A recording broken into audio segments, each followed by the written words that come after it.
grew so big it pushed a hole straight through the sky. The ground beneath us caved in every time, so God, hear you cry. All our cowards curling up in smoke like a flame into the night. We didn't mean the stuff we said in bed that broke the lie.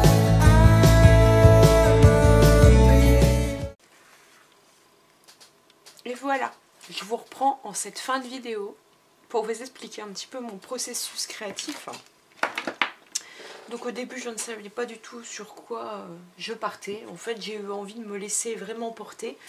Donc ma page, vous avez dû voir au départ, il y avait quand même des taches dues à la colorisation avec les sprays des deux autres côtés. Donc j'avais des sur le milieu ici et sur les côtés ici, j'avais des taches. Donc pour les estomper, j'ai passé une fine couche de gesso. Donc c'est le gesso basique de chez Action, hein, donc voilà, qui va très très bien pour de l'art journal. Donc j'ai mis une fine couche, j'ai séché. Du coup ça éclaircit un peu les côtés. Après je ne savais pas du tout ce que je voulais faire. J'avais envie d'utiliser des médiums que j'utilise pas spécialement très souvent.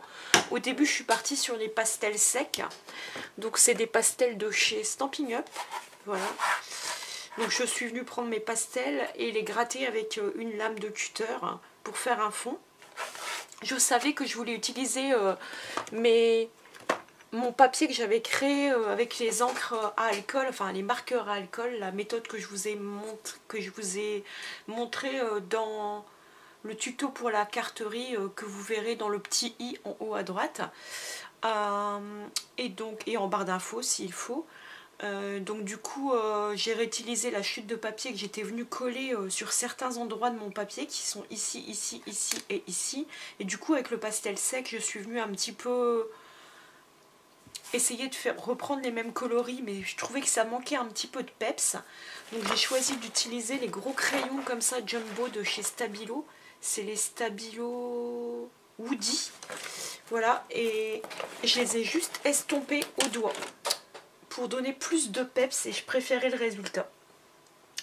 Ensuite je me suis demandé, une fois ce fond réalisé, ce que j'allais faire. C'était un fond coloré. Alors nous sommes en hiver, je le sais, enfin en fin d'automne on va dire. Et j'avais envie de couleur. Donc je me suis dit tiens, et si je prenais un set de tampons qui est celui-ci, ça doit être tournesol en fait. Voilà. C'est le set de tampons Stampin' Up tournesol en fait. Et je suis venue utiliser les deux fleurs, le gros et tournesol plus le plus petit, plus les feuilles que j'ai tamponné à la Stézone. Pourquoi la Stézone? Parce que j'avais du papier vélum calque à certains endroits, donc pour que ça tienne dessus, il me fallait de la Stézone. Je suis venue le tamponner un petit peu partout.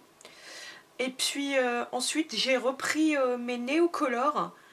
Enfin, j'ai pris mes néocolores, donc c'est des crayons comme ça, un peu des pastels secs qu'on peut aquareller, mais là je ne les ai pas utilisés en aquarelle, je les ai utilisés justement en pastel sec. Je suis venue coloriser toutes mes fleurs et mes feuilles, en estompant un petit peu à certains endroits, en essayant de donner un petit dégradé à certains endroits, mais pas partout. Et une fois que j'ai réalisé ça, mon fond était plus ou moins terminé. J'ai juste rajouté deux petits tampons Color of Life qui viennent d'une ancienne planche chez mes petits ciseaux. Puisque c'est un peu coloré. Je me suis demandé quelle phrase j'allais mettre. J'avais juste envie de mettre de la couleur un petit peu en ce moment, cet hiver. Donc j'ai tapé sur Word, juste envie de mettre un peu de couleur dans sa vie.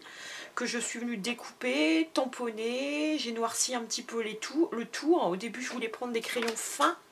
Mais ça abîme les crayons parce qu'il y a du pastel, donc j'ai évité de forcer. Et j'ai bien nettoyé mes mines. J'ai essayé avec celui-ci, ça marchait pas, donc j'ai utilisé le Posca tout simplement parce que c'est ce qui va le mieux quand il y a des pastels et de la cire. Donc je suis venue faire le cadre comme souvent. Ensuite j'ai pris Posca rouge, Posca jaune et je suis venue faire des petites gouttes à certains endroits. Je trouvais qu'il manquait encore un petit quelque chose pour donner du peps. Et donc j'ai utilisé mes Stickles, c'est Ranger qui fait ça. J'ai utilisé la teinte cuivre et je les ai mis tous au milieu de mes cœurs de fleurs tournesol pour donner un peu de paillettes. Et j'aime beaucoup le résultat. Et donc voilà pour cette page. Et donc techniquement, il me reste plus que 7 pages et mon art journal sera complet. Il faudra que je le recolle un tout petit peu, parce qu'à force d'avoir mis des médiums dedans, de l'eau, etc., il a bien dégusté en fait. Hein. Donc voilà, j'espère que cette vidéo vous plaira. On se retrouve la semaine prochaine pour la dernière page de mon art journal.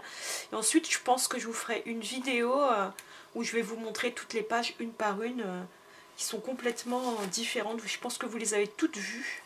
Peut-être pas tous sur YouTube, mais au moins sur Instagram.